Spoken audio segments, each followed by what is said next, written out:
Detective File. Introduction. The Monster. Welcome back to the channel. Every mystery begins with a single question, and every answer comes at a price. Tonight's story will take you into a world of hidden secrets, unexpected betrayals, and chilling discoveries. As the investigation unfolds, pay close attention. Every conversation, every glance, and every seemingly insignificant detail could be the key to solving the case. Think you can uncover the truth before the detective does? Before we begin, be sure to subscribe and turn on notifications so you never miss a new mystery. Now, dim the lights, get comfortable, and let's begin tonight's investigation. Introduction. The Monster. Every night, they come back. They never knock. They never speak. They simply appear beside my bed, as if they have been standing there for hours, waiting for me to open my eyes. Sometimes they remain perfectly still. Sometimes they drift slowly around the room. None of them blink. None of them breathe. They only watch. I tried counting them once. 5, 7, 12. The number was never the same. Some have faces burned beyond recognition. Their skin cracked like charcoal after a house fire.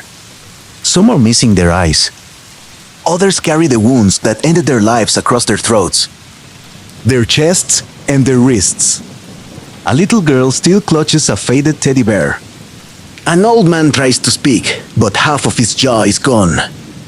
A young woman stands silently in the corner, water dripping from her hair onto a floor that never becomes wet.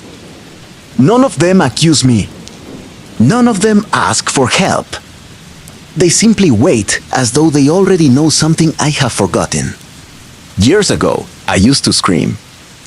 I would turn on every light in the apartment and stay awake until sunrise. Eventually, I stopped asking why. The dead never answer questions. They only leave them behind. Then he appears. He always comes last. The others move aside for him, almost as if they fear him. He is taller than the rest, and his face remains hidden in shadow no matter how bright the room becomes. I have never seen his eyes. I have never seen his smile. Yet somehow, I know he is smiling. He leans close enough for me to feel the cold of his breath. You still believe we're different, Ethan? A long silence follows. One day, you'll understand. You were never hunting monsters. You were learning how to become one. Then everything disappears. I wake with a sharp breath, my heart pounding against my ribs. The apartment is silent except for the steady hum of the heater and the rain tapping softly against the window. The digital clock beside my bed glows faintly in the dark. A las 3:17 en Umaga. Again. Always 3:17. For 3 years, I have woken at exactly the same minute. At first, I blamed stress. Then insomnia. Then trauma. My therapist offered explanations. Medical journals offered theories. None of them explained why the dreams felt more real than waking up. Without thinking, my hand slips beneath the pillow and finds the handle of the hunting knife. Cold steel, solid, real. Most people keep family photographs beside their beds. Some keep a Bible, I keep a knife. Not because I'm afraid someone will break into my apartment. Because I'm afraid something inside me might one day get out. My name is Ethan Carter. I'm 29 years old, a graduate student in criminal psychology at Blackwood University, and a consultant for the Raven Falls Police Department. For the past 3 years, I have helped detectives understand serial killers, stalkers, and people who seem incapable of remorse. I can usually tell when someone is lying before they finish a sentence. I notice the tremor in a hand, the pause before an answer, the way a person looks at a door when they want to leave. People call it talent. I call it survival. Most days, I eat alone. I walk alone. I sit in the back of lecture halls and leave before anyone can start a conversation.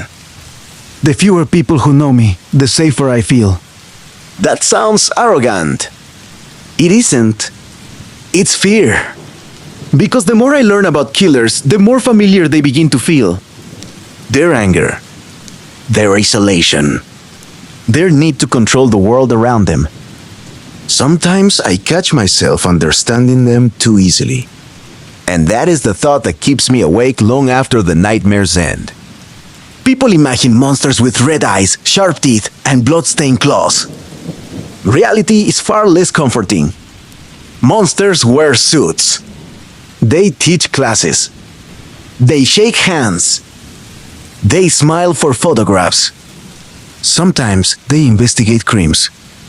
Sometimes they write books about criminal behavior. And sometimes, when you stare into a mirror for too long, the only monster looking back is yourself. The rain continues outside. A las 3:17 en umaga. And somewhere in Raven Falls, another person is about to die. This is where the story begins.